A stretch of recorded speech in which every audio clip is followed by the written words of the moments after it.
Wanted to give an update on my benzo Klonopin withdrawal. I'm at about 3 weeks at this point, and I've definitely been experiencing, well, I'll say life has definitely seemed different during this time, going down. To kind of catch people up just real quickly that have just tuned into this video, I decided to quit I decided to quit recently. And the reasoning was that I realized how much it was clouding my head. I realized that on Klonopin I was just kind of in this vicious cycle where I was constantly building a tolerance and then pretty much withdrawing from this constantly because my body had become dependent on it. And also because of God, I just felt I shouldn't be on anything that would be clouding my head, my emotions. I felt emotions had really been dampened by my use of Klonopin, even though I was using it, medicinally or whatever. It comes with side effects.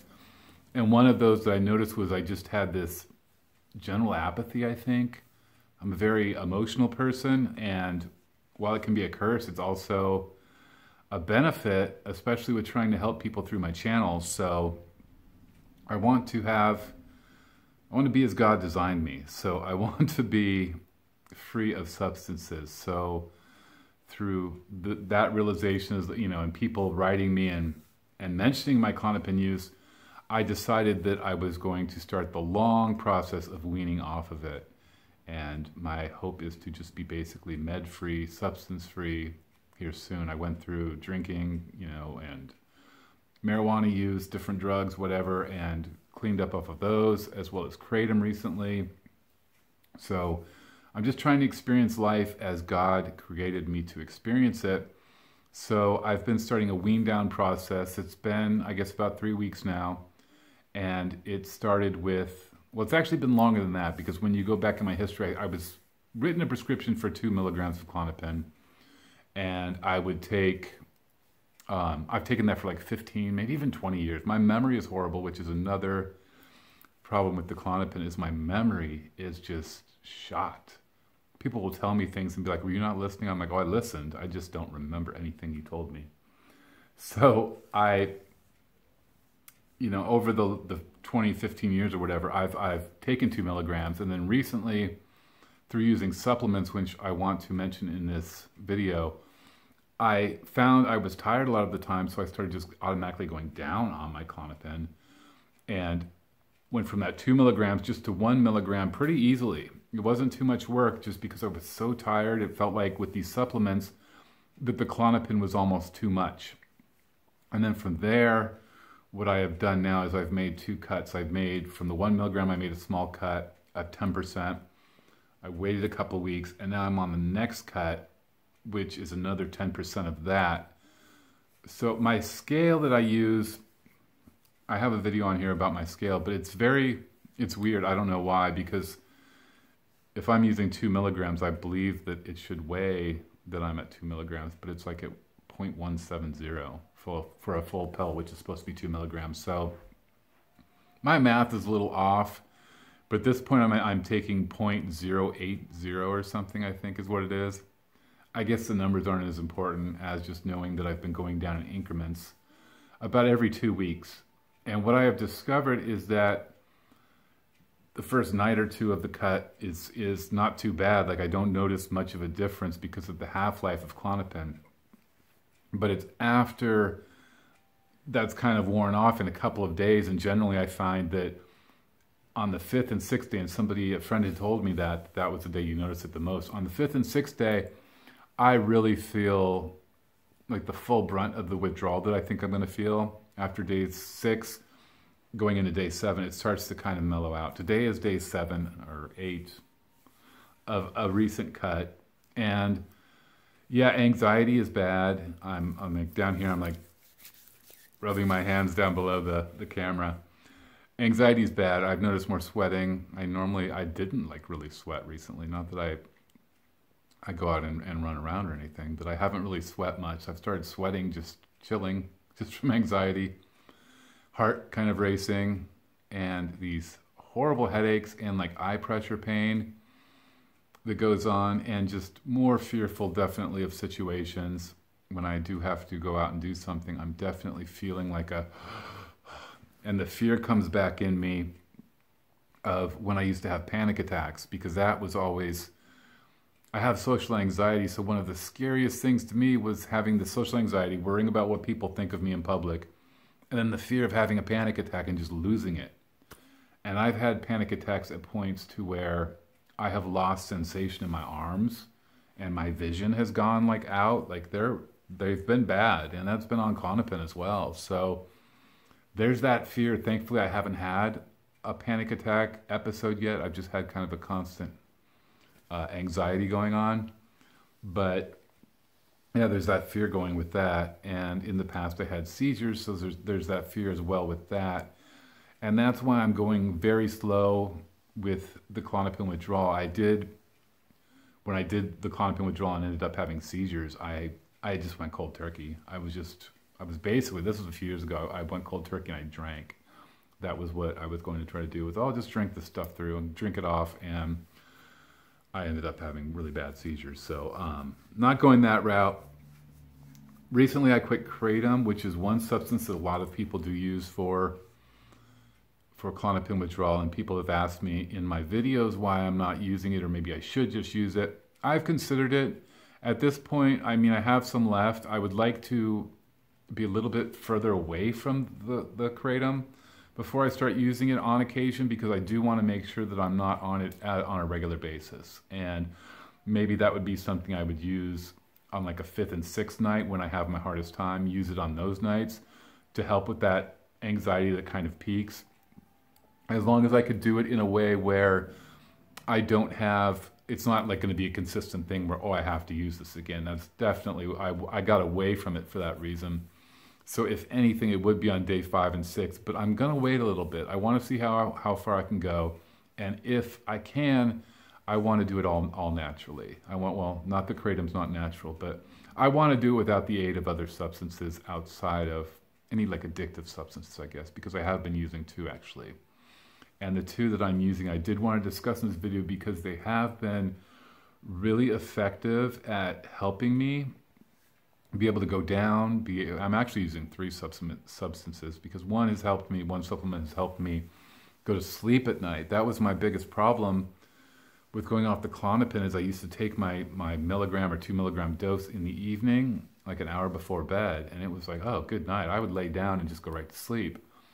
But now without that, I've run into problems with sleep. So I started using melatonin, and I don't use it every night.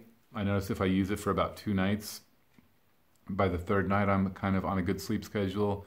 And then it seems like when I do these cuts on the 5th or 6th night, I might need some melatonin to help me sleep. But I'm trying not to use that regularly as well, just because I know that does put some, make some changes in the body. But I've been practicing like good sleep hygiene, I guess they call it, where I won't be on my phone like an hour before I go to bed, and just a dark room, etc., etc. I have a fan going for white noise in my room when I sleep at night, and that's helping, just calming, trying to remain calm. One thing that helps me remain calm is prayer. I pray a lot. When anxiety does come on and really starts to well up through prayer, I've found a lot of relief with God strengthening and helping me through this, knowing that I'm doing this for Him and for a clearer head with Him. So He's really strengthened me through prayer. If you would like me to pray for you, I'd be happy to if you're going through this right now. Yeah, it's been very hard, and it's been a challenge, and I know that I have 2 years ahead of me of doing this. It's going to, well, hopefully not 2 years. I'm seeing how quickly I can go down. I'm trying to make the cuts every 2 weeks, but then again, I'm not going to get into a position where I am just overwhelmed by anxiety, because then I'm going to have problems, and I don't want to go too fast. And so I'm taking it very easy. Now, 2 of the other substances or supplements I've been using, one is magnesium. I've been using, I use magnesium glycinate at times, and I've mainly been using, magnesium malate, and there's also magnesium glycinate. Both are great, both are highly absorbable, and I notice if I miss taking a dose, if I don't take my dose 2 times a day, and I take 2 pills 2 times a day, which is like 500-600 milligrams, I notice after a little while I'll start having problems. I'll really start feeling the withdrawal. So I know that that the magnesium has been a bufferer as far as what I should be feeling. So to anybody that is going through this and you're not taking magnesium, I think magnesium is really important as far as how our bodies regulate. I read an article recently where they said that most people that do suffer from anxiety also tend to have low magnesium levels. So that's something to consider there. Another thing I've been using is GABA. It's a supplement, and it's just called GABA. And that helps calm me as well. My understanding is that, it should cross, GABA works in your brain, and it should cross the blood-brain barrier, but there's a lot of debate on both sides whether it does or it doesn't. And some say that you just receive some benefit from it being in your bloodstream. Others do say, well, it actually does cross the blood-brain barrier. Regardless of what it's doing, it has helped me a lot. And I notice it kicking in and helping after like a half hour to an hour of taking it. I can notice the effects of it.